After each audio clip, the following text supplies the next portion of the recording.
Welcome to another edition of The Leaders. I'm Yuli Ismartono from AsiaViews, and we are in Kuala Lumpur, capital of Malaysia, to chat with our guest today, Marina Mahathir.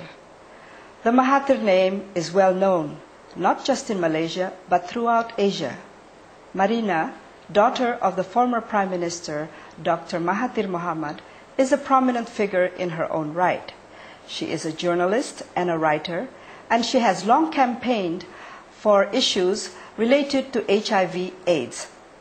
She was president of the Malaysian AIDS Council, an umbrella organization for 37 NGOs involved in HIV/AIDS related program. Lately, Marina has focused her attention on women in Islam and other social issues in Malaysia, of which she writes about regularly and bitingly in one newspaper column. Predictably, her critical views has incurred the wrath of many Malaysian conservative elements. However, Marina surges on with her campaigning and her activities. Ms. Mahathir, thank you for being with us today. Pleasure. Can you start by telling us what attracted you to do campaigning for HIV/AIDS? Actually, I didn't decide one day I would do some AIDS work. It all came together by itself in a way. I got invited to join the Malaysian AIDS Foundation about 12 years ago, and I found that it was very difficult to raise funds for AIDS because at the time people didn't understand. They said, why do you want to raise money for all these types of people? So I had to educate people, and in doing that I had to educate myself. And I found it a fascinating subject because it covers everything, every single aspect of life, from the very medical to political stuff, legal, human rights, religion. And I guess it's that multi-sectoral aspect of AIDS that's kept me fascinated for so long. And then I found it was 12 years. So you've been doing this for 12 years? That's right, long time. What have been the problems that you've encountered when you try to convey a message about HIV/AIDS? Trying to convince people that it's real, because in Malaysia at least it's still so small that it's invisible, so people think that it doesn't really affect us. And if it does, it only affects certain types of people and nobody that we should really be bothered about. And I've been trying to tell them that in every country in the world, it starts small, but it grows. Whether it grows quickly or slowly, that's up to you. It's what you do with it, but it grows. And neglect is the best way to make it speed up. And so I think denial is the biggest factor I've come across.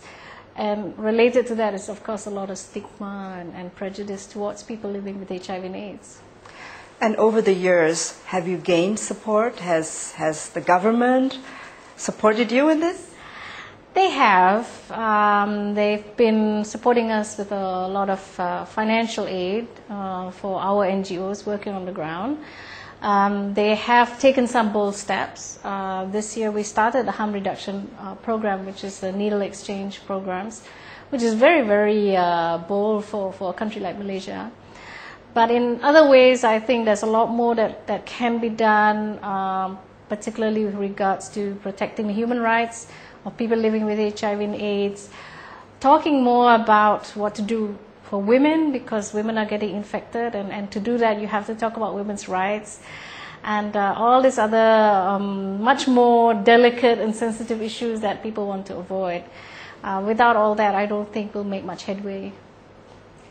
What are you doing to convince the more conservative elements in Malaysian society, like the Muslim clergy, that this is a really important problem to solve? Well, there's no other way except through education, really.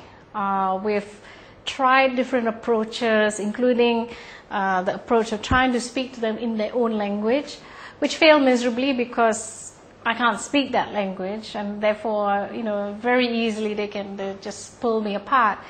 So what we've done is we've just been presenting the facts of what's happening with AIDS in Malaysia to them and asked them, how do we deal with this?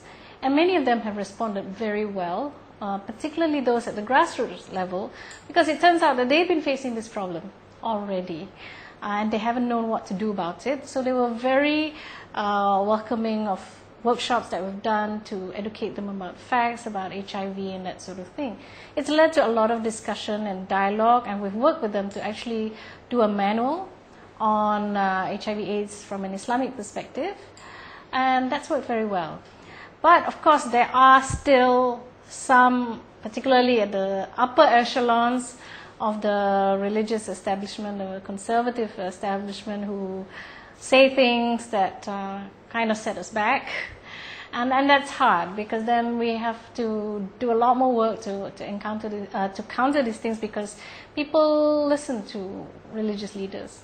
So when they say things like we should put people with HIV on an island, then a lot of people think that's a good idea. Why? Because he says so, not because there's any logic to it. So then we have to work to counter that, and it takes a lot of time and energy, and I wonder sometimes, why we still have to do this, but that's the way it is. You have advocated for the introduction of sex education in schools. How has that been received? Well, I'm not the only one. A lot of people have advocated for this, and now I think the cry for it is much more urgent because of AIDS. I think the public is beginning to realize that if we don't talk to young people about HIV, then how on earth do we protect them? The problem is always in the delivery of this education. I think the Ministry of Education has now come around to the idea that yes, we need this, but the question is, how do we do it?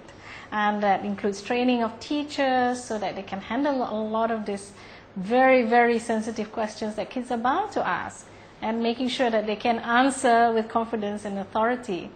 And that's not easy to do. But as long as people think that this needs to be done and they actually take steps towards it, I think we'll get there. But the other thing to impress upon them is the urgency of the matter. We can't take 10 years to do this, because we'll have a lot more people, young people with HIV by then. It's just got to be done.